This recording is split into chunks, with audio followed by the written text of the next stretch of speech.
Souvent, ce qui fait le style d'un architecte ou d'un architecte d'intérieur, c'est la démarche. Le résultat est finalement que le fruit d'une démarche. Tous les projets à l'agence ont un peu la même démarche. C'est de démarrer d'une étude, d'un mot, d'une image, travailler le plan, travailler la circulation et beaucoup aujourd'hui sur l'histoire des lieux et sur la narration un peu qu'on veut amener. Qu'est-ce qu'on veut à travers ce projet exprimer. Donc ça peut être du confort, ça peut être une tranquillité, ça peut être une ouverture à un paysage, ça peut être justement de présenter une collection.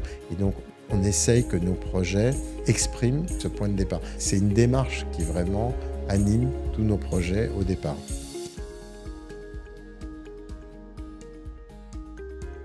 En tout cas, bienvenue.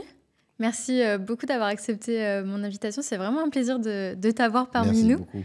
C'est vrai que je te connais à travers les réseaux, les formations aussi, forcément. Donc, c'est vraiment un plaisir de te recevoir dans Secret d'Archi. Donc, pour les personnes qui ne te connaissent pas, est-ce que tu peux te présenter, voilà, revenir sur ton parcours, nous dire pourquoi avoir choisi l'architecture, parce que tu es architecte, puis l'architecture d'intérieur? Alors, donc je m'appelle Charles Zana. Je suis architecte. Pour faire pas trop long, je suis né en Tunisie. Je suis venu très jeune en France où j'ai étudié. Très jeune, j'ai eu le goût de la peinture et des arts grâce à mon père qui s'intéressait beaucoup à tout ce qui tournait autour du monde artistique dans les années 70. Et donc, j'étais celui des 3 enfants qui le suivait dans les galeries, dans les expositions. C'était aussi un grand amateur de livres d'art. Donc, on passait nos week-ends à ouvrir les catalogues, les livres Skira. Et donc, très jeune, j'ai eu envie de travailler dans ce monde-là. Mais il n'y avait pas vraiment de formation à cette époque-là. Il n'y avait pas vraiment de métier autour de l'art. J'étais plutôt bon en mathématiques, j'étais plutôt bon en maths, comme on disait à l'époque. Et donc, naturellement, mes parents m'ont un peu conseillé, avec comme ça l'aide de 2-3 amis, d'aller vers l'architecture. Mais mes parents aimaient beaucoup le mobilier. Je dis souvent qu'on était un peu dans les années Pompidou. Et donc, on était, nous, aménagés en contemporain. On avait vraiment du mobilier Knoll, du mobilier de Gaiolanti, du mobilier très, très contemporain à la maison. Donc, ça me plaisait. Je regardais les rééditions du Bauhaus que faisait Knoll. Et donc, tout ça, j'avais une image du métier d'architecte. Et donc, quand il a fallu choisir, je me suis tourné vers l'architecture. On habitait à Saint-Mandé et la faculté, l'école d'architecture qui était directe en bus de Saint-Mandé, c'était les Beaux-Arts. Donc, j'ai choisi les Beaux-Arts. Voilà, tout ça parce que le bus était direct. Et donc, j'ai passé 6 ans aux Beaux-Arts à étudier l'architecture, où j'ai découvert en fait un métier. Je me faisais des idées sur mon métier. Il y avait beaucoup moins de liens, en tout cas à l'école, avec l'art. Il y en avait beaucoup avec les sciences humaines, il y en avait beaucoup avec la résidence des matériaux, il y en avait beaucoup avec la géométrie, très peu finalement avec l'art. Sauf que j'étais à Saint-Germain, j'étais dans un milieu entouré de galeries, il y avait toute une émergence de nouvelles galeries. Et donc voilà, j'ai fait mes 6 ans aux Beaux-Arts, 6 années d'études de rêve pour devenir architecte. Et pour continuer, j'ai travaillé toutes mes études à l'époque, étudiants, on travaillait tous. Donc, je dessinais chez les architectes. Et je suis parti à la fin de mes études aux États-Unis, à New York, pendant 2 ans, où là, j'ai découvert un métier beaucoup plus lié à l'architecture intérieure. C'était pas de la décoration, c'était pas de l'architecture, c'était vraiment entre les deux. Et quand je suis rentré en France, voilà, c'est ce qui m'a intéressé. Je me suis tourné vers l'architecture intérieure. D'accord. Ah oui, donc finalement, un chemin Voilà. très naturel. Et où au cours, finalement, j'ai relié ma passion des arts décoratifs, du mobilier, du motif, de la typographie. Je l'ai un peu relié à l'architecture intérieure. Aujourd'hui, c'est plus facile parce qu'en fait, les jeunes qui aujourd'hui démarrent, ils ont beaucoup plus cette notion de direction artistique et de vision globale. Dans les années 80, les métiers étaient encore assez séparés. Donc, il y avait les ensembliers et décorateurs d'un côté, les architectes purs et durs de l'autre. C'était encore des mondes où on n'allait pas facilement d'un monde à l'autre. Oui, c'est vrai, c'était très scindé. Et, euh, et du coup, quand tu as lancé ton agence, tu faisais principalement de l'architecture au début, puis ensuite, Ouais, naturellement... j'ai donc travaillé, après New York, j'ai travaillé pour une personne extraordinaire qui s'appelait Bernard Frick, qui lui avait travaillé longtemps chez Fitch, qui était une agence qui avait été montée par Terence Conran et qui était après les États-Unis, c'était bien parce qu'il était vraiment dans cette veine un peu anglo-saxonne où on veut comprendre la question, on veut comprendre le brief d'un client, voilà.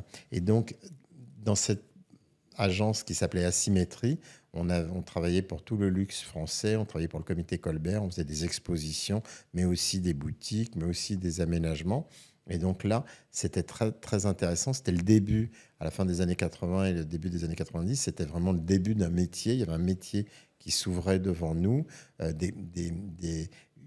des projets qui s'ouvraient devant nous, des questionnements pour comment présenter les choses, comment présenter une collection dans un appartement, comment positionner un projet, comment finalement ne plus répondre simplement à une question d'esthétique ou de dire ça fait beau, mais dire voilà c'est quoi, quelle histoire on veut raconter, et donc plus travailler dans la narration euh, et le positionnement d'un projet que purement dans l'esthétique. Et moi, je me suis engouffré là.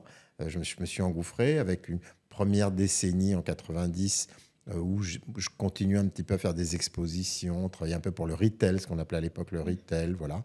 Et j'ai eu comme ça des années, des décennies un peu importantes. C'est-à-dire que la première décennie, elle était un peu difficile. J'ai beaucoup travaillé, j'ai appris mon métier. On a subi une crise en 91 qui était compliquée. Il y avait moins de place qu'aujourd'hui pour des projets. Puis j'ai eu un projet très important en 2000.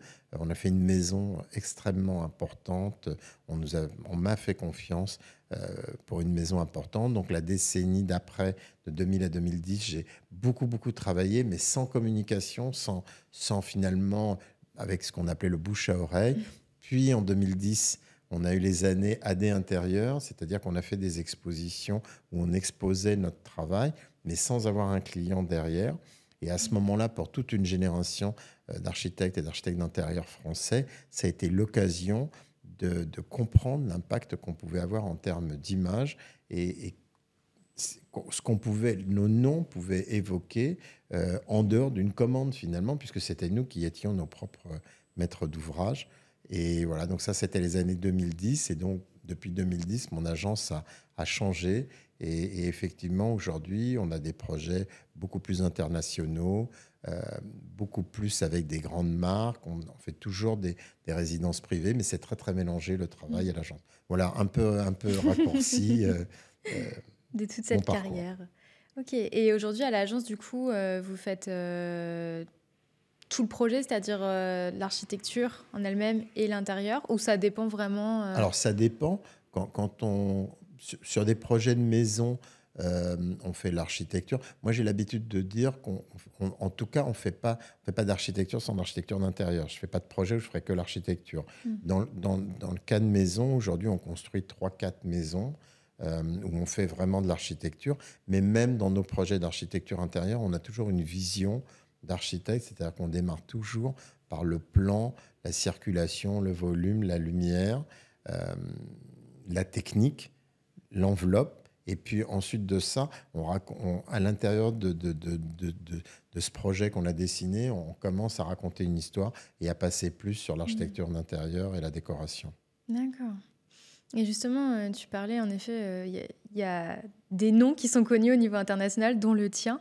Comment tu as fait pour exporter du coup cette French Touch, et qu'est-ce qui fait qu'elle plaît autant? Parce que c'est vrai qu'il y a un art français qui plaît énormément, Mhm. l'intérieur français plaît. Comment vous avez réussi à exporter Alors, je pense que le nom, on a plusieurs choses. Je pense qu'on a été aidé par les réseaux sociaux parce que c'est vrai qu'aujourd'hui, grâce aux réseaux, on diffuse une image et on prête beaucoup d'attention à l'image à l'agence. On a fait un livre avec Risoli New York il y a 3 4 ans sur nos projets d'intérieur. Donc ça nous a beaucoup aidé. Et encore une fois, les premières manifestations avec Marie Calt autour du AD intérieur, voilà, ça a permis. Parallèlement à ça, moi, j'ai toujours eu une vision de faire des expositions en dehors des murs, en dehors de... Voilà, donc j'ai fait une exposition à Venise, j'ai fait une exposition dans un hôtel particulier il y a 3 ans. Donc je crois que les expositions, c'est des moments dont les gens se rappellent. Voilà, donc je crois que c'est comme ça que les noms commencent à être connus au travers des publications et les réseaux sont un formidable accélérateur. Sur la scène parisienne, française et parisienne, je pense que c'est vrai que dans l'architecture intérieure, on est aujourd'hui la ville qui regroupe le plus d'agences qui travaillent à l'étranger. Il y a des très bons architectes d'intérieur dans tous les pays, mais ils ont moins cette vocation de travailler à l'étranger. Alors je pense que c'est pour plusieurs raisons. Premièrement, je crois que c'est dans l'essence même des études qu'on a eues et de l'architecte français qui consiste à être très contextuel dans nos projets et à comprendre le cadre dans lequel on va travailler. Donc on arrive à sortir avec une formation classique, certes, mais on arrive à sortir de cette formation pour comprendre les pays où on travaille, les matériaux, les cultures, et les réinterpréter avec, comme vous avez dit, cette French touch. C'est un peu la même chose que pour les chefs en cuisine. Oui. C'est-à-dire que je pense que c'est assez comparable aujourd'hui, les architectes et les chefs. C'est-à-dire qu'effectivement, ils savent refaire un Paris-Brest, les grands chefs français. Ils savent très bien faire un Paris-Brest classique et ils savent le réinventer.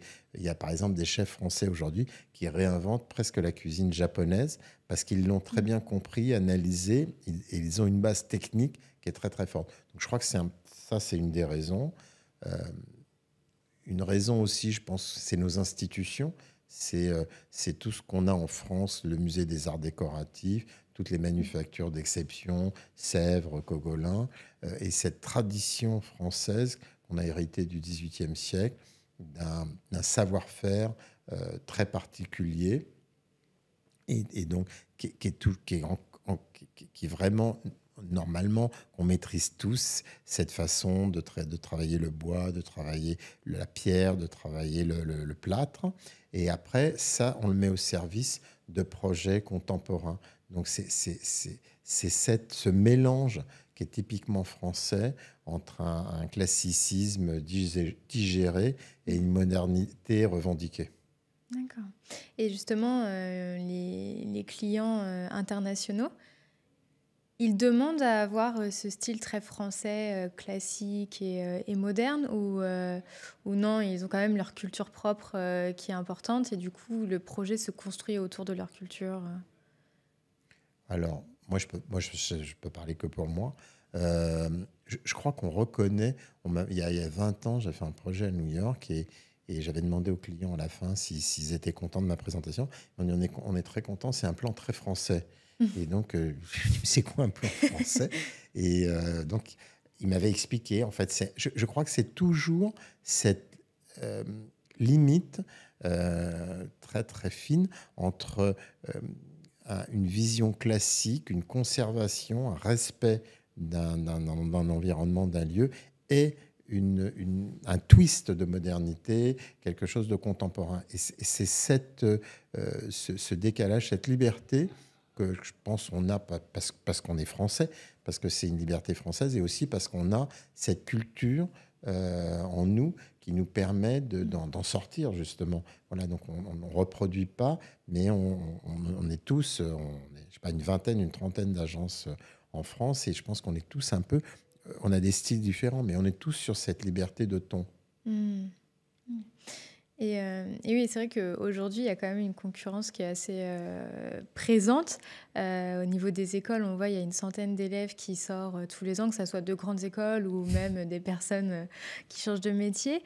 Euh, comment on devient Sharzana? C'est-à-dire, c'est l'éducation, parce que tu parlais de ton père Hmm. qui t'a baigné dans l'art étant enfant, le talent, l'expérience. Qu'est-ce qui fait qu'aujourd'hui, on arrive à avoir une agence Alors, avec une notoriété telle que la tienne? moi j'ai une carrière qui est une carrière où j'ai d'abord fait des projets et ensuite je me suis occupé, ou on s'est occupé pour moi de la Mm. communication.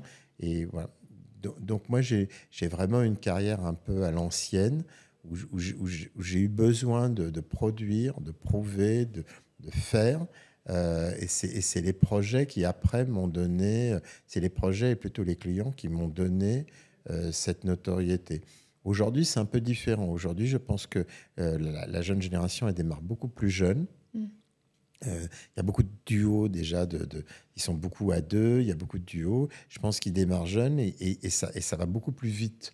Donc, moi j'ai eu besoin d'abord de faire, j'ai vraiment eu besoin de faire, de prouver, de délivrer, comme on disait à l'époque, de délivrer des projets, de montrer que ça marchait, de retourner 5 ans après, voir les lieux, de voir que ça marchait. Et j'ai une carrière un peu comme les carrières des gens au XXe siècle qui se sont fait plus doucement. Et une fois que j'avais l'impression que j'avais acquis cette façon de faire mon style, effectivement, avec de la communication, on a eu de la notoriété. Aujourd'hui, c'est un peu différent, voilà. Mais c'est bien aussi, quoi. Je pense qu'ils ont. D'abord, il y a plus de projets, il y a beaucoup plus de projets. Je pense que les gens se pensent beaucoup plus à l'architecture d'intérieur qu'il y a 30 ans. Mm. Euh, il y a un boom dans nos métiers qui est vraiment incroyable. Mm. Ouais, non, complètement. Et justement, toi qui as vécu ce switch entre les anciens architectes d'intérieur et ceux d'aujourd'hui, où c'est vrai que les réseaux sont un levier impressionnant pour de jeunes agences qui Mm. se lancent, tu sens qu'il y a vraiment eu ce switch entre, en effet, la génération d'avant, on va dire, et les jeunes d'aujourd'hui qui se lancent tout de suite. Oui, oui, c'est sûr. Mm. C'est sûr. Moi, je suis professeur j'ai été professeur dans 2 écoles et j'ai beaucoup de jeunes chez moi. C'est sûr que aujourd'hui, ils ont une meilleure compréhension des attentes, une meilleure compréhension de ce qu'il faut présenter. Euh, donc, oui, c'est sûr. Mm. Et puis, les- avant, c'était assez. Bon, on reconnaissait souvent un architecte ou la qualité d'un architecte par le fait qu'il savait dessiner. Aujourd'hui, c'est moins vrai Mm. puisqu'il y a des dessins assistés. Je pense qu'il y a l'intelligence artificielle qui est en plus en train de changer un peu les données. Donc, c'est un peu comme dans peut-être les vins. C'est-à-dire que pour donner un bon projet aujourd'hui, c'est beaucoup plus facile qu'il y a 20 Mm. ou 30 ans. Pour donner un projet exceptionnel, je ne sais pas si encore l'intelligence artificielle arrive, mais en tout cas, pour donner un bon projet ou pour avoir une réponse, oui, parce que ça tient vraiment. L'image permet de faire beaucoup, beaucoup de choses, beaucoup de moodboards, beaucoup de. Ouais. Voilà. Après, c'est un piège parce que aujourd'hui, c'est vrai qu'on demande beaucoup aux agences des fameuses images de synthèse, on demande beaucoup de Mm. visualiser les choses. Et je pense que dans ma génération, on avait la capacité d'être beaucoup plus à l'intérieur de nos projets et en fait de les visualiser vraiment à l'intérieur. Moi, c'est vrai que quand j'étais jeune architecte, je marchais je disais que le soir, je marchais dans mes projets, j'arrivais à essayer de me rendre compte. La nuit, j'arrivais en rêvant à finalement Mm. vivre mes projets. Et donc, je les voyais. Aujourd'hui, tout le monde veut des 3D, tout le monde veut des images, et rajoute-moi une corniche, et enlève-moi, et Mm. fais-le-moi en vert, fais-le-moi en rouge. Je ne sais pas si finalement, pour les projets, c'est si bien que ça. Et pour une jeune génération, elle s'habitue finalement à délivrer, à presque voir le projet. Moi, les derniers projets qu'on a faits, je vous fais une confidence, je suis presque surpris, parce que des fois, je suis dans l'image de synthèse. Avant, j'avais la surprise. Mm. Ouais. Oui, le résultat final, surprenant, là, maintenant, on le voit au tout début du projet, quoi. Ben oui. C'est ce qui est impressionnant, ouais. Oui, les images de synthèse sont Mm. tellement. Il y a un tel travail artistique autour Mm. des images en fait, c'est surprenant. On a presque une émotion avant d'avoir vu les pièces. Voilà. Bon. Mm. Après, je pense que c'est des façons de faire qui changent, c'est des pratiques. Il reste que l'architecture et le projet, c'est toujours en fait de l'intelligence au départ et de la compréhension, encore une fois, d'un programme, d'un brief, d'un lieu Mm. et une liberté. Nous, on avait la liberté avec le coup de crayon. Voilà, aujourd'hui, je pense qu'ils ont la même liberté avec le programme. Mm. Ouais. Mais c'est vrai que la question de la créativité, elle est quand même au centre aussi parce que quand on est sur un ordi, on est beaucoup moins créatif que quand on va dessiner sur un papier, Je sais pas. ressentir les Je sais pas. Moi, je matières. sais dessiner qu'à la main. Je sais pas faire de programme. Ah si, je sais dessiner à la tablette maintenant. C'est pas tout à fait vrai ce que je dis. Mais voilà, je sais pas. Mm. Faudra demander. Mais c'est vrai qu'entre le dessin informatisé et tout ce monde d'images, de références, de mood board, de programmes, de stockage de photos, c'est vrai qu'il y a une forme de recherche autour du projet qui se fait moins. Mm. Euh, Moi, il me semblait qu'un bon projet, c'était en tout cas moi avec le crayon, j'arrive à, je dis, j'arrive au bout d'une heure, 2 heures, quand je redessine un plan, j'arrive à trouver des idées, j'arrive à trouver des Mm. solutions, des axes, des fluidités, des volumes. Je- j'espère qu'ils vont les trouver avec l'ordinateur. Ouais. Mm. Oui, je vois ce que Moi, tu ça veux passait dire. beaucoup par la main, oui, effectivement. Mm. Ouais. Mm. Ok. Et pourquoi avoir choisi de lancer ton agence? Pourquoi le chemin de l'entrepreneuriat? C'est ouais, c'est des opportunités. En fait, j'avais travaillé donc avec Bernard Frick 2 ans. Euh, bon, je sais pas, j'étais jeune. J'ai un ami qui était dans la communication, puisque moi, c'est vrai que ça tournait, ouais, ça m'intéressait ce monde dans les années 90, des agences un peu globales qui voulaient un peu avoir d'architecture aux côtés de la Mm. communication, du marketing. Et donc, il m'a proposé de partager des bureaux dans un hôtel particulier dans le 9e. Voilà, j'avais 30 ans, ça me paraissait, ou 31 ans, ça me paraissait le bon moment. Je ne me suis pas tellement posé de questions. Mm. D'accord. J'avais envie de faire. En fait, c'est vrai que j'avais vraiment envie de faire. J'avais vraiment envie d'être maître Mm. d'œuvre, comme on dit, euh, en architecte. Et donc, voilà, j'avais envie de faire, j'avais envie de réaliser. Ouais. Du coup, au moins, l'avantage d'avoir ton agence, Hmm. c'est que tu étais le décisionnaire, quoi. Ok. Et tu disais, le projet qui a lancé du coup ton agence, c'est la maison. Est-ce que tu peux Alors, nous en dire plus? Non, j'ai eu des projets pendant 10 ans. On a eu Ok. des projets. J'ai fait un très très bel appartement Place des Vosges. Mm. Euh, on avait des appartements. J'ai travaillé pour les boutiques et vous au début. Non, non, j'ai eu beaucoup de projets pendant 10 ans. Mais c'est un peu comme des moments fondateurs. J'ai fait une très belle rencontre sur une maison au bord du lac en Suisse avec un très grand paysagiste qui s'appelait Jacques Wirtz.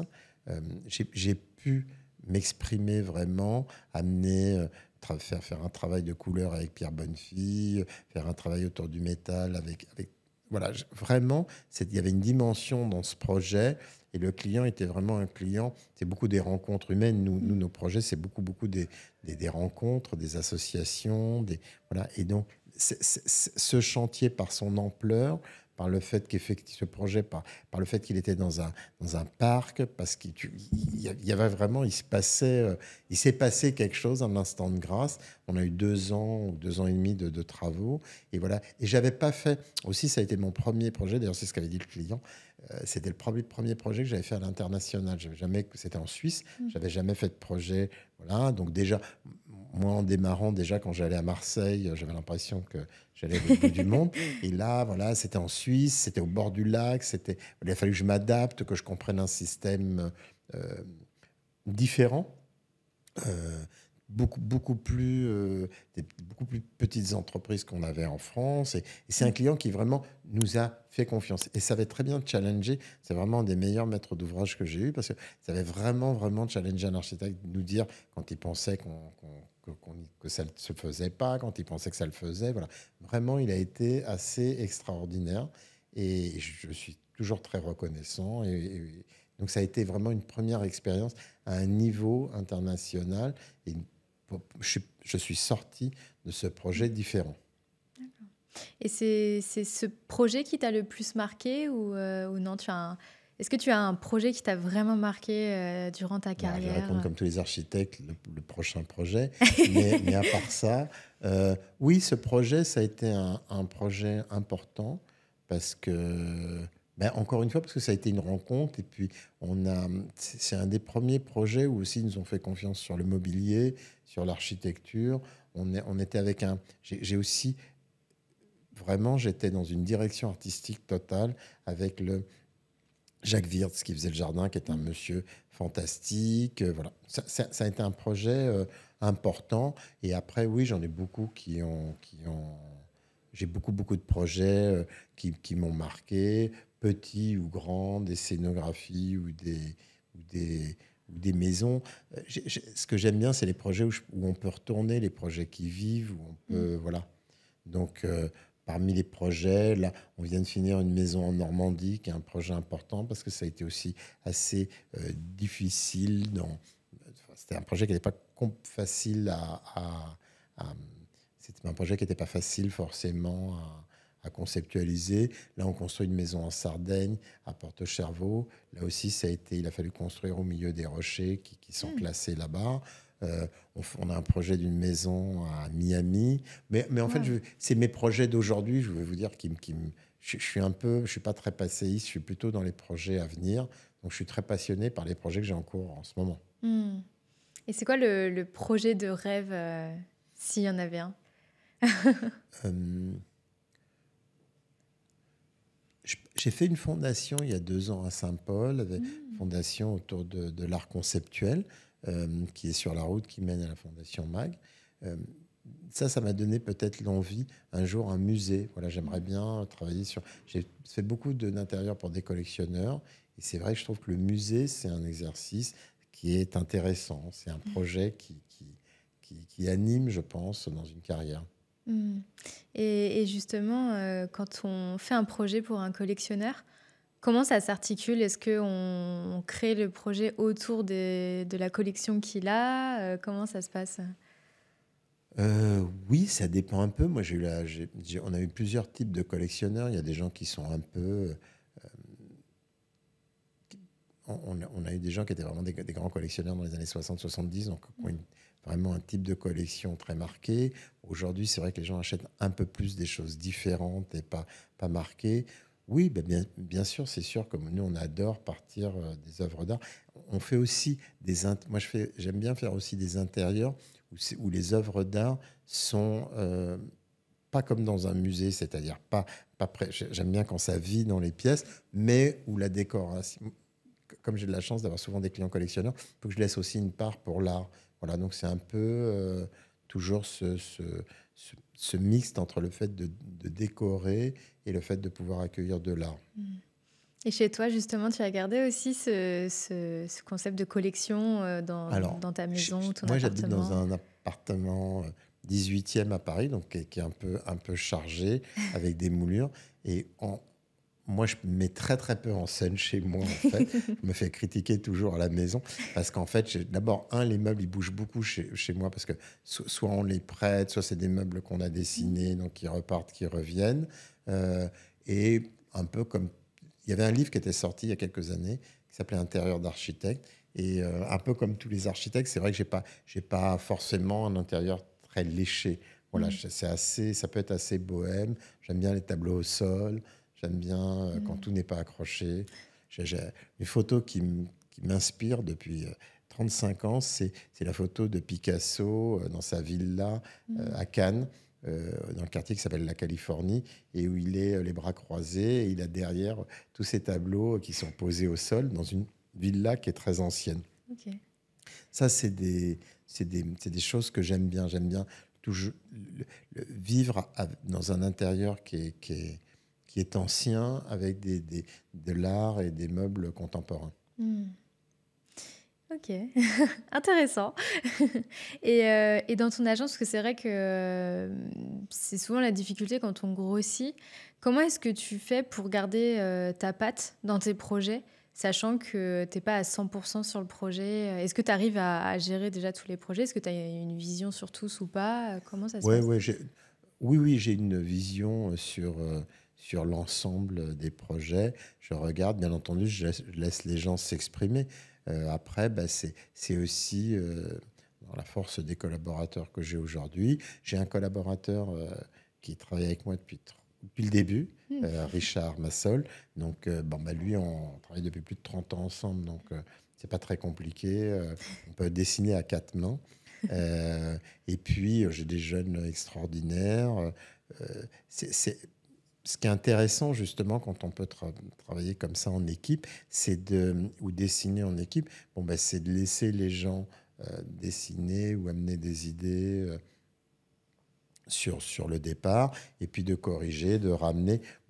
Après, c'est une agence, donc les gens travaillent effectivement dans l'esprit de l'agence. Mais la maison en Sardaigne, par exemple, je l'ai fait avec une architecte qui est chez moi depuis assez longtemps, et elle a vraiment beaucoup été très inspirante dans cette maison, en faisant des recherches, en allant chercher des techniques locales, des couleurs spécifiques, voilà. D'accord. Donc le concept émanait d'elle et puis ensuite, toi, tu étais là en Euh, support, moi, je suis presque tout le temps au départ du plan. Mmh. C'est quelque chose qui me passionne, le plan, la circulation. C'est quelque chose qui me passionne. Donc, moi j'avais fait le plan. J'avais trouvé, intéressant de s'imbriquer dans les rochers. Il y avait un canyon, on avait un terrain qui est assez spectaculaire. Euh, Moi, voilà, j'ai fait un peu le premier jet, puis après, on l'a travaillé ensemble, et puis on l'a remodelé, on a fait une petite maquette. Donc, on a travaillé vraiment ensemble. En fait, souvent, ce qui fait le style d'un architecte ou d'un architecte d'intérieur, c'est la démarche. Le résultat est finalement que le fruit d'une démarche. Donc, tous les projets à l'agence ont un peu la même démarche. C'est de démarrer d'une étude, d'un mot, Mmh. d'une image, euh, et où on travaille le plan, on travaille la circulation, et beaucoup aujourd'hui sur l'histoire des lieux et sur la narration un peu qu'on veut amener. Qu'est-ce qu'on veut à travers ce projet exprimer. Donc ça, voilà, ça peut être du confort, ça peut être une tranquillité, ça peut être une ouverture à un paysage, ça peut être justement de présenter une collection. Et donc, on essaye que nos projets expriment ce point de départ. Donc, c'est une démarche qui vraiment anime tous nos projets au départ. Et là, pour la maison en Sardaigne, la démarche, c'était quoi? C'était la contrainte des rochers? Alors, la démarche, elle était double. C'était, un, la contrainte des rochers. Deuxièmement, que c'est dans un endroit vers Porto Cervo qui est très... avec un architecte qui s'appelait Quell, qui a fait une architecture très intégrée dans les rochers, mais aussi un petit peu qui recrée comme des vieux villages un peu sardes. Et la volonté des clients qui ont été très présents dans le projet était d'être contemporains. Donc on a dû, avec les architectes locaux, trouver des références de maisons contemporaines avec des toits plats plutôt qu'avec des toits en tuiles qui tout de suite, voilà. Et donc c'était vraiment cette volonté d'avoir une maison moderniste presque, inspirée d'une maison de Sini Boeri qui était en Sardaigne, mais qui reprenait cette implantation dans les rochers presque un peu troglodyte des maisons de Jacques Couel. Donc c'est un peu un concept entre deux. Et on a eu en présentant le projet, les gens du consortium, comme on dit en Italie, ont accepté finalement cette architecture, si tant est qu'on ne touchait pas au rocher, qu'on n'en cassait pas, et comme une forme un peu comme ça, un peu molle, qui s'imbrique et qui essaye d'être le moins visible possible de la mer. D'accord. Ah oui, parce que du coup, vous avez le permis de construire pour construire la maison, mais en même temps, l'environnement autour, il est primordial de Bien le sûr, bien préserver, sûr, du coup. Ok. bien sûr. Et ça doit être sportif, ce genre de projet. Oui, oui, j'aime beaucoup. Là, on a un nouveau projet en Grèce, à Porto Eli aussi, où là, on avait un terrain avec une constructibilité qui est un peu compliquée. Donc voilà, j'adore cette réflexion. Là où on a beaucoup, beaucoup de champs dans les projets, de champs libres d'opportunités. C'est comme on fait l'architecture et l'architecture d'intérieur, on peut complètement réfléchir une pièce par rapport à une vue, par rapport à un arbre, par rapport à un rocher. On peut complètement... c'est l'extérieur qui rentre dans les maisons qu'on fait et qui fait toute la décoration d'une pièce, la couleur de l'extérieur, la petite brise, parce qu'on ne demande pas d'où est-ce que vient le vent, la vue. Et donc, c'est pour ça que je dis j'aime bien dans les maisons cette vision, voilà, d'être contextuel. C'est vrai que c'est un avantage indéniable d'avoir la partie architecture. Moi, je trouve qu'aujourd'hui, c'est un... Bon, vous allez dire que je prêche pour moi, mais je trouve que c'est un énorme avantage parce que ça évite justement Alors après, moi, j'aime bien, dans mon travail, pouvoir rajouter des compétences. Je trouve que l'éclairage, c'est une compétence, la couleur, ça peut être une compétence. Bien entendu, le jardin, des artisans, des fois d'exception, certains artistes peuvent créer aussi des œuvres spéciales pour des maisons. Okay. Ah oui. Et tout au long de ta carrière, qui est à succès, on peut le dire, je me dis, tu as forcément connu des échecs. Et si oui, lesquels ça a été... Lequel ton plus gros échec, on va dire? Comment tu l'as affronté?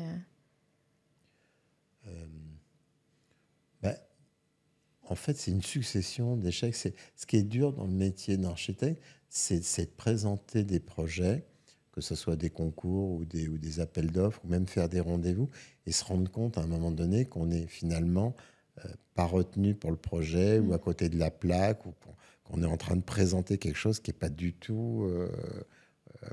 voilà, donc c'est pas vrai. J'ai pas vraiment un échec à dire, mais c'est vrai que là, on a encore présenté un projet il y a 2 mois et qu'on n'a pas été retenu. Les gens disant voilà, on a beaucoup apprécié votre projet, et donc c'est vrai que c'est un exercice où on se remet beaucoup en question, souvent et beaucoup en question, et où voilà, on fait des rendez-vous, on va voir des gens, on va voir des lieux, et en fait, bon, c'est normal. Après, les gens consultent 2, 3, 4 agences, et donc c'est plus ça, c'est plus donc des fois on gagne, des fois on les gagne pas, et c'est voilà, c'est un peu de remettre un peu comme ça le challenge à chaque fois, et je pense que c'est ça plutôt qu'un grand échec dont je me rappellerai. Oui, c'est vrai que ça, c'est important parce qu'on met vraiment de sa personne dans nos projets et du Bien coup, sûr. finalement, on le prend très Surtout personnellement. dans le cadre où les gens consultent, parce que en fait, on réfléchit comme si on avait le projet, on le présente comme si on avait le projet, et en fait, on y croit. Et bon, jusqu'au moment où on dit ah non, c'est pas vous. Voilà. Mais j'ai pas de souvenir comme ça. Je vais réfléchir pour la prochaine fois. Et s'il y a quelque chose que tu ferais différemment, ça serait quoi dans ta carrière? Est-ce qu'il y a quelque chose que tu changerais si tu pouvais? Je pense que maintenant, et c'est comme ça que réfléchissent d'ailleurs les jeunes agences, je pense que justement, moi, j'ai pas réfléchi carrière. En fait, le mot vous dit. Moi, j'ai pas réfléchi carrière. Moi, je me suis lancé dans mon métier, j'ai commencé et j'ai travaillé. Et voilà, j'ai trouvé des projets, j'ai travaillé et j'ai construit ma carrière, elle s'est construite, mais indépendamment d'un plan, d'une réflexion que j'aurais pu avoir, où j'aurais réfléchi. J'aurais dit, d'abord, je vais faire des petits projets, après des grands, après, je vais essayer d'aller à l'étranger. J'ai pas eu de vision. Bon, je l'ai plus aujourd'hui. Et je crois qu'effectivement, si je changeais quelque chose, ça serait de plus réfléchir à l'avance et de plus, effectivement, établir et construire une carrière. Je pense que peut-être que c'est plus facile ou cool. J'en sais rien, je ne l'ai pas fait comme ça. Mais en tout cas, c'est pour ça que je reviens sur les jeunes agences. Je crois qu'ils réfléchissent beaucoup, beaucoup plus comme ça, en se disant, voilà, comment je vais faire ma vie. À un moment, j'aurai mes enfants, donc je travaillerai plus, moins. Voilà, ils ont une planification. Moi, j'ai pas eu. J'ai démarré, j'ai bossé, j'ai charretté, j'ai fait les projets. Et petit à petit, les choses se sont faites. Mais je n'avais pas de réflexion au départ. C'est vrai que c'est une chance énorme que notre génération a parce qu'on a un accès presque illimité aux informations. Voilà. Ne serait-ce que quand on regarde des vidéos YouTube, des podcasts, on a beaucoup d'informations. Ben oui. Moi, je suis la première, je regarde énormément d'interviews d'architectes et ça inspire et ça aide aussi énormément parce qu'on apprend par le partage de l'expérience aussi. Et ça, c'est une chance qu'on a aujourd'hui que l'autre génération n'avait pas. Vous avez appris sur le tas, quoi, en fait, là Oui, où nous, voilà, on c'est apprend ça. des En autres. fait, c'est vrai que moi, déjà, là, quand j'ai eu mes premiers chantiers en Provence, je trouvais que c'était une chance extraordinaire. Puis dans des pays à l'étranger, dans des premiers pays limitrophes de la France, puis après aux États-Unis, au Japon. Voilà. Mais j'ai pas été formé ni par les langues, ni. Enfin, j'ai Mm. jamais été formé. C'est pas quelque chose que j'ai projeté. C'est quelque chose qui est arrivé, euh, voilà, et que j'ai pris, que j'ai su saisir. Mais en tout cas, je l'avais pas rêvé ou projeté dans ce sens-là. Aujourd'hui, c'est vrai que dans beaucoup de carrières, les gens ont un plan qui est beaucoup plus établi, beaucoup plus réfléchi. Mm. Voilà. Et justement, tu parlais de ce plan de carrière avec quand est-ce qu'on fait notre famille. Toi, tu as une fille Et et, un fils, et un fils, donc 2 enfants. voilà. Et qu'est-ce que c'est? Enfin, c'est facile d'être père de famille quand on a une agence, Bah alors, l'équilibre vie faudrait les pro. ouais. Non, faudrait les interroger. Eux, ouais, mais j'ai eu les enfants en même temps que de faire presque mon agence, puisque j'ai eu les Mm. enfants dans la trentaine. Oui, j'espère. Il faut leur poser la question à eux. Mais encore une fois, c'est vrai que pendant la décennie où ils étaient jeunes, bon, en fait j'ai un peu l'impression d'avoir travaillé et Mm. m'être occupé des enfants. Voilà, on a mis certaines choses entre parenthèses et j'étais très content de ça. J'ai Mm. j'ai adoré euh, euh, avoir les enfants jeunes, euh, les élever. Voilà, j'ai pas vu, comme tout le monde, je veux dire, j'ai pas vu le temps passer, mais voilà, Mm. je pense que c'est à eux qu'il faudrait demander s'ils ont eu des manques. Mais bon, je suis très proche de mes enfants. Ma fille, on travaille ensemble.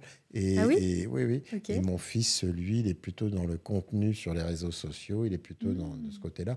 Mais bon, on est très, très proches et ils sont très intéressés et passionnés, comme moi, par l'art, l'image.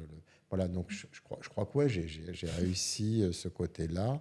Euh, Là encore, j'ai pas planifié, parce que en même temps que de monter l'agence, on a eu des enfants jeunes. Tout s'est fait un Mm. peu en même temps. Ouais. Oui, Et je donc crois que c'est bien aussi. naturellement. Oui, des fois, quand on se pose trop de Voilà, questions, on fait pas d'enfants. c'est ça, oui, complètement. Ouais. Non, mais c'est vrai que puis les enfants sont assez impressionnants, ils apprennent énormément à nos côtés. Moi, j'ai un fils d'1 an et demi et bon, moi, je dessine sur tablette mes plans et mes projets et je vois, il me regarde et c'est tout bête, mais il dessine. Alors, il dessine des camions, c'est très simple, mais je me dis, à 1 an et demi, il a déjà ce Hmm. truc de coup de crayon et en fait, ils sont impressionnants, ils apprennent énormément à nos Ouais, ouais. côtés. Les enfants, ouais. Et du coup, ta fille, elle est architecte d'intérieur, archi aussi avec Non, ma, toi? ma fille a travaillé avec moi dans le mobilier. Elle a fait des études autour des métiers d'art. Mmh. Elle s'intéresse beaucoup à l'art et au design. Et donc, elle est avec moi sur la partie mobilier que j'ai développée il y a Ouais. 3 ans.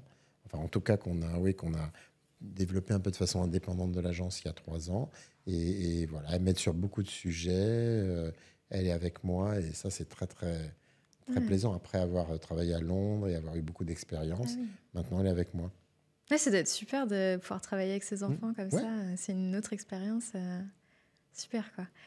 Et alors, aujourd'hui, c'est vrai qu'il y a cette distinction. Enfin, l'archi d'intérieur, c'est un métier qui fait rêver beaucoup de personnes. Des personnes qui vont aller en école d'archi d'intérieur ou d'autres personnes qui souhaitent se réorienter. Et c'est vrai que des agences avec qui j'ai pu échanger, quand on en discutait, les élèves de grandes écoles, souvent finalement, ne répondaient pas assez à leurs besoins parce qu'ils estimaient qu'il n'y avait pas cette réalité du terrain qu'on n'apprend pas en fait tout simplement à l'école parce que à l'école c'est très conceptuel, Mm. artistique. Toi qui as été prof dans une grande école d'ailleurs à Camondo si je me trompe pas. Moi, j'étais à Camando et là, je suis à Penningen. Ah oui, donc ouais. Les deux grandes du milieu. Est-ce que c'est une impression que tu as aussi, ce côté où c'est vrai, c'est des artistes, mais une fois sur le terrain, c'est plus compliqué Je pense un peu comme.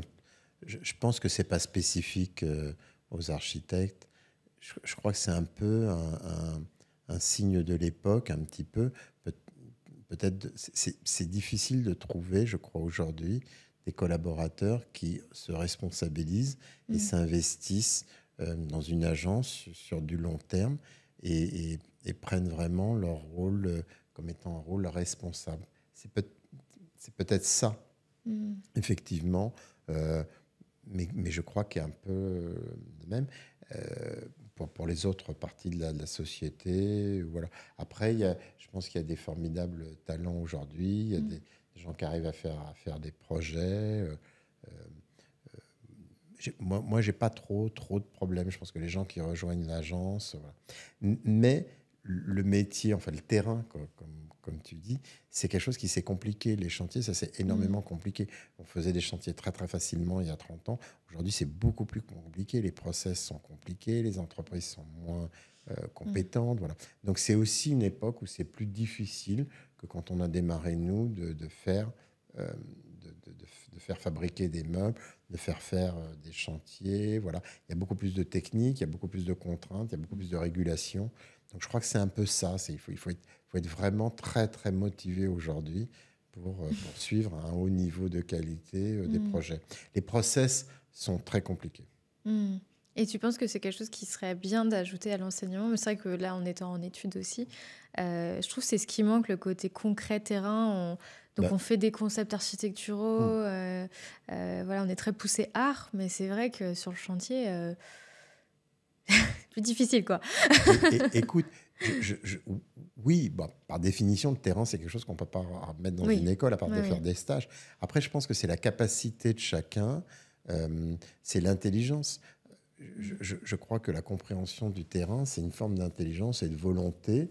Euh, voilà, c'est tout. Il n'y a pas de. Mm. Si on a le désir de faire un projet et de réfléchir, ben on arrive à visualiser un planning, à visualiser les tâches.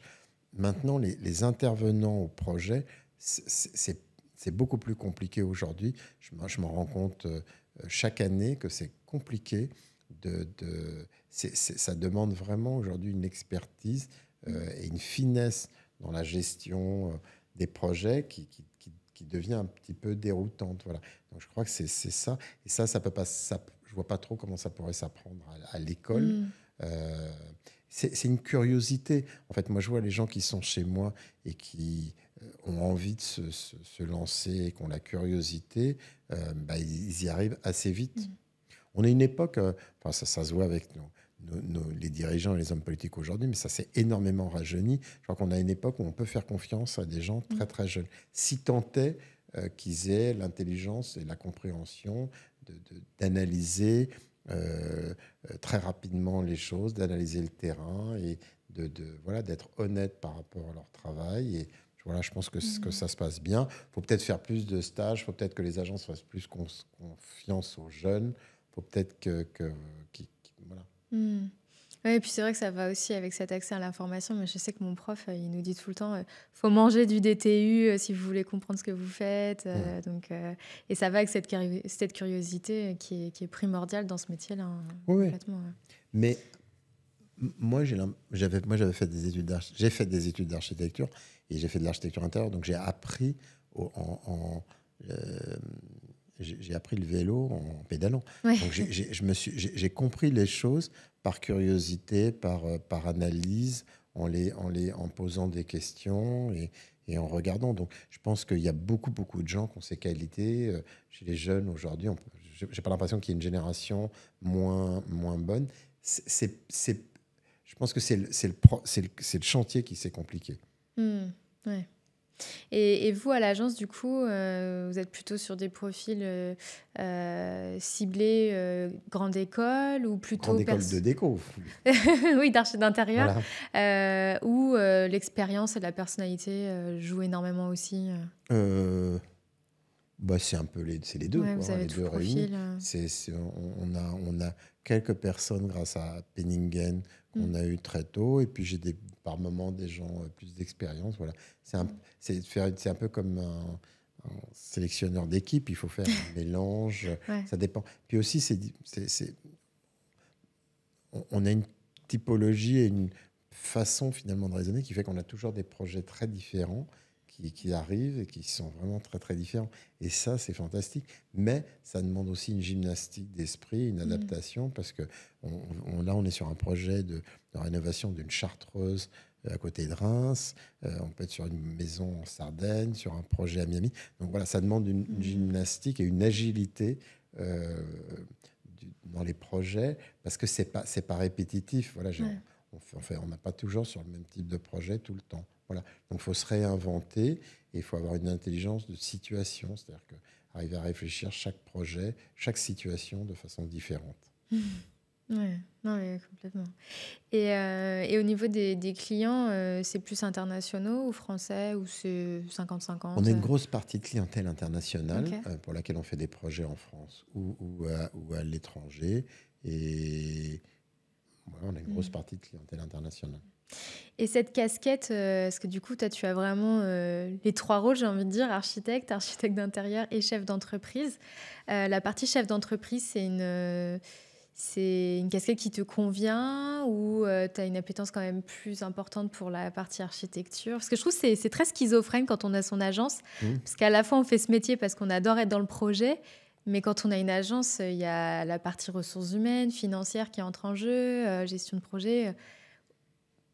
Ouais, Comment ben ça se là, je passe? le fais un peu trop en ce moment. Mais il y a des années où je le fais moins. Ça dépend des moments, ça dépend des collaborations. Euh, Ouais, bon, c'est inhérent. C'est vrai que si on veut monter des équipes, des agences, il faut par Mm. moment être aussi sur la réflexion et sur l'organisation euh, et sur la gestion. Bon, après, je suis aidé au bureau. J'ai des gens formidables avec moi, euh, que je salue ici. Donc, je suis aidé au bureau. Voilà, ça dépend. Là, c'est vrai que depuis quelques mois, c'est un peu beaucoup. J'ai un peu envie, justement, de retrouver peut-être plus la Mm. sensation du projet. Après, je l'ai. C'est aussi très agréable d'être entouré de gens de talent qui préparent, qui font des plans, des premières esquisses et d'être là à regarder et à corriger. Et puis aussi, quand je suis chez moi, je revois les plans le Mm. soir, le week-end. Donc, j'arrive à trouver du temps autour du projet. Mais c'est vrai que je pense qu'on le regrette un peu tous dans les métiers créatifs aujourd'hui, la gestion du projet et tout ce qui tourne autour de la gestion, soit de l'agence, même la gestion Mm. propre du projet, finalement occupe un temps important par rapport à la création. Mm. Oui, c'est ça. Je trouve que c'est la difficulté de ce métier parce on tend vers ce métier parce qu'on aime la créativité.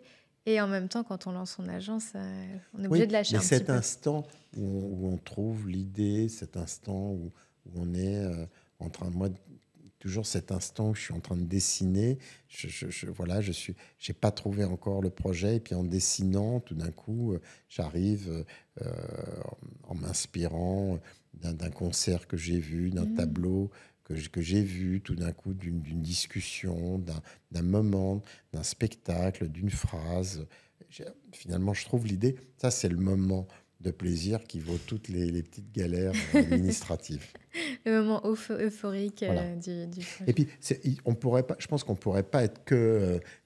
Il faut aussi qu'on soit dans le monde réel. On peut pas être que dans Mm.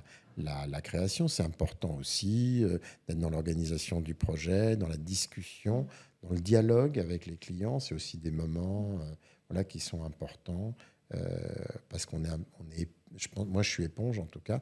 Et donc, je m'imprègne de toutes les idées autour de moi, de tout ce qui se passe. Voilà. Mm.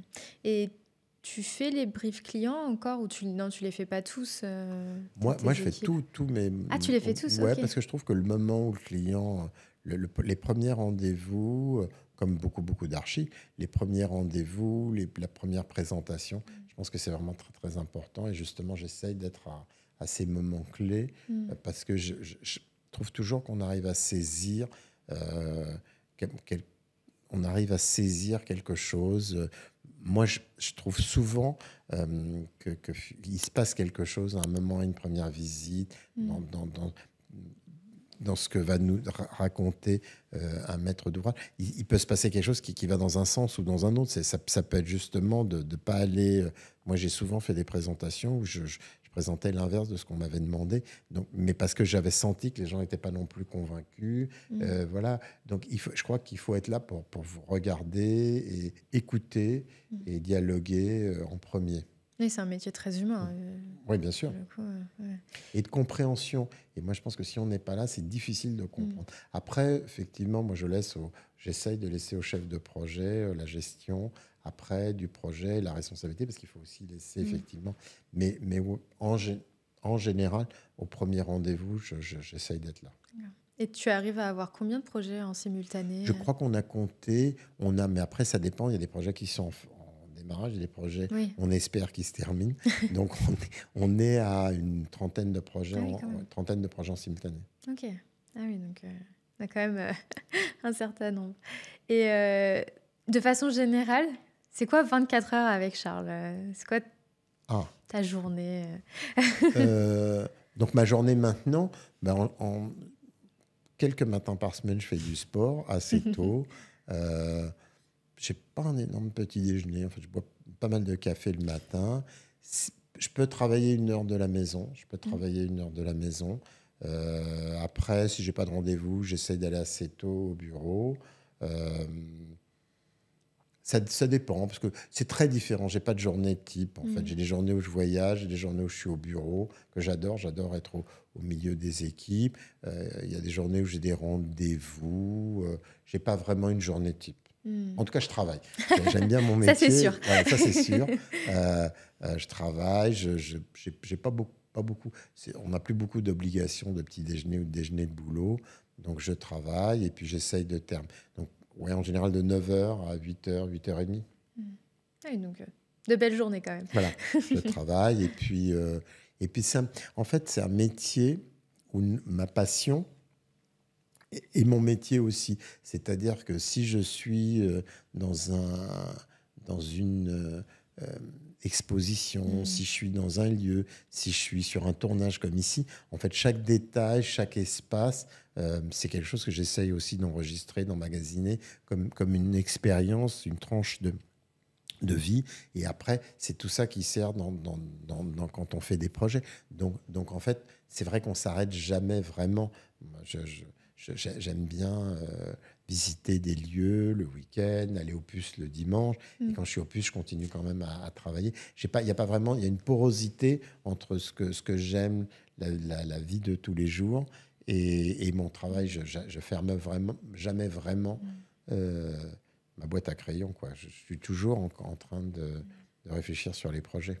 Mais ça, je trouve que c'est un luxe Bien sûr, bien sûr, bien sûr. qui est génial parce que c'est vrai que finalement, quand ton travail ne prend pas le dessus sur ta vie et que les deux matchent ensemble, Hmm. c'est, c'est le rêve, quoi. Tu as une collection de mobilier, tu en parlais. Puis c'est vrai que tu as fait The Invisible Collection aussi, que je suis Voilà. allée voir. C'est très beau.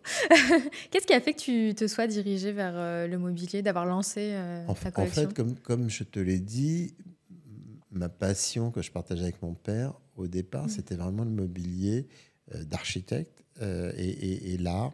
Et lui avait une revendication dans les années 70, presque de trouver une attitude différente par rapport aux gens qui fréquentaient son milieu par le mobilier. Donc moi, j'étais vraiment dans ses premiers meubles, Knoll, Michel Boyer, voilà, Paulin.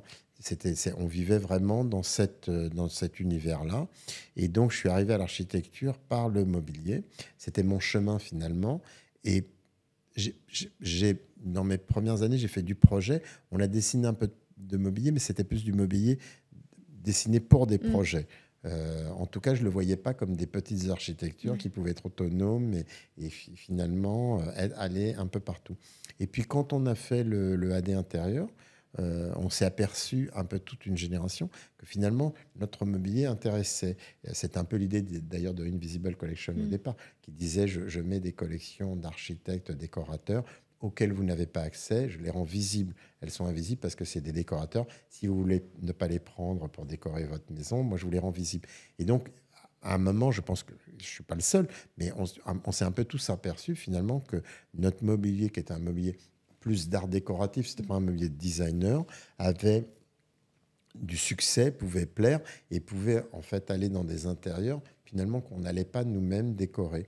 Donc il y a 3 ans, j'ai fait cette exposition Ithac avec mes équipes, qui est un peu Ithac, qui est l'île d'où part et revient il y a dans l'Odyssée. Et donc Ça. Je me suis dit, je suis revenu un peu à mes premiers amours, le mobilier. J'ai sorti les meubles qui aujourd'hui font partie d'une collection indépendante, complètement détachée des projets d'architecture. Donc, c'est souvent issu des projets, c'est souvent une réflexion qu'on a sur une attitude de vie, sur une réflexion. Là, on est en train de dessiner une bibliothèque, donc ça nous donne l'idée de faire une collection de bibliothèques. C'est souvent un canapé dont on a besoin dans un angle d'une maison. Ça peut être une table qu'on a envie de dessiner. Donc ça c'est nos projets qui nous donnent cette inspiration première, ce départ, ce chemin vers lequel on a envie d'aller. Et puis, après, on le rationalise un peu et on le met dans la collection. Donc, c'est une collection en mouvement. C'est plutôt une collection d'humeur, une collection en mouvement, que vraiment un catalogue Mm. pensé et raisonné.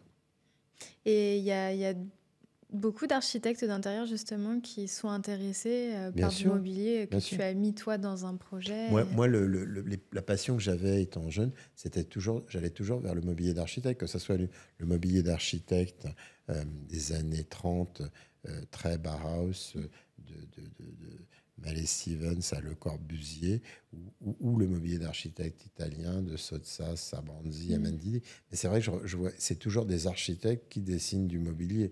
Et je trouve Ouais. que c'est vraiment une démarche parce que ça revient à dessiner une petite architecture, ça revient à dessiner un objet qui est autonome dans l'espace et qui se tient et qui a un équilibre. Euh, voilà. Donc, c'est toujours moi ce que j'aime, mais c'est vrai que j'aime beaucoup ça. Mm. Et quelle collection ou quel mobilier euh, tu aimes le plus, on va dire, en fonction de l'inspiration que tu as eue Ah, et l'histoire qu'il y a derrière? pour les Pour les projets. tiens, oui. J'ai j'ai beaucoup de sources. Bon, enfin, vraiment, Jean-Michel Franck, c'est un décorateur français que j'affectionne par son classicisme revisité. Euh, Après, il y a Pierre Charot, Mallet Stevens, qui sont vraiment dans les années 30, je pense, des gens qui ont réinventé Le Corbusier, Mm. enfin, ou Charlotte Perriand et Le Corbusier. Mm. Donc ça, c'est toute cette culture française. Et puis, il y a les Italiens, il y a Caccia Dominioni, il y a Sottsass, il y a les meubles de Scarpa que j'adore. Je suis vraiment un grand fan de tout ça. Euh, voilà. Après, j'aime beaucoup Paulin. Je sais pas, j'aime beaucoup de designers, donc c'est difficile à se cantonner. Aujourd'hui, j'aime beaucoup un collectif italien qui s'appelle Forma Fantasma, D'accord. qui est un collectif de deux Italiens. Voilà, j'aime beaucoup de sortes de mobilier différents, que ce soit du mobilier très fonctionnel ou du mobilier très à la frontière entre l'art et le meuble. Ok. Et est-ce que tu as une histoire particulière qui a inspiré un de tes meubles? Par exemple, je sais qu'il y a un canapé qui fait face et devant et derrière parce que dans le projet dans lequel il est Tout né, à fait, c'est le il y Julie. avait deux vues. Ah bah. Voilà, on a fait une maison à Saint-Germain et il n'y avait qu'un endroit pour créer une cheminée parce qu'on était contraint par le conduit et un jardin de l'autre côté. Et c'est vrai qu'avec Julie Libran, on a imaginé à l'agence, en fait, on trouvait ça faisait trop classique, ça faisait trop beau, chaque fois qu'on mettait deux coins canapé, et c'est vrai qu'à un moment donné, j'ai dessiné ce canapé en forme de S et qui en un seul geste, euh, regarde vers la cheminée et vers le jardin. Mm. C'est pour ça que je parle beaucoup d'attitude, de fonction, parce que là, c'est vraiment la fonction qui a poussé Mm. le geste et qui a créé ce canapé qui, effectivement, est plus un meuble un peu comme un monolithe qu'on Mm. installe dans l'espace, plutôt qu'un ensemble de petits meubles qui reforment un salon. Mm. Ok. Ouais, ça, je trouve ça hyper intéressant de connaître l'histoire derrière les Ouais. objets. Ce qui est drôle, c'est que maintenant, on le met dans des projets Ah oui. en plein milieu d'une pièce et il trouve sa place. Mm. Ok. Et est-ce que tu aurais des conseils ou un conseil à partager aux personnes qui nous regardent, qui sont voilà, déjà dans le métier ou qui s'y intéressent de près ou de loin? Moi, comme donne des cours, je peux dire ce que je dis aux, aux jeunes, c'est de... euh, je pense que c'est d'essayer, si on s'intéresse au métier de l'architecture et de l'architecture intérieure, c'est d'avoir un œil très ouvert et d'être très réceptif aux lieux, aux espaces, en étant, en n'ayant pas d'a priori et en étant très très ouvert finalement à ce que l'on vit et ce que l'on ressent. Voilà. Je pense il faut pas du tout, faut vivre. Après, moi, ce que je conseille à mes étudiants, c'est de comprendre qu'en fait, tout ce qu'ils vont, jeunes, euh, aller vers de la culture, aller vers des concerts, vers des bals, vers de la littérature. En fait, c'est ce qui sert après dans nos métiers, c'est ça, c'est de pouvoir finalement dans une réflexion, la remettre en parallèle avec toute la culture qu'on a eue jeune, avec toutes les images qu'on a vues, avec toutes les odeurs qu'on a senties, avec toutes les sensations qu'on a pu vivre. Ouais, c'est vrai que l'inspiration est partout. C'est le côté magique, on va dire, de ce métier, c'est qu'on peut s'inspirer Bien sûr. de tout.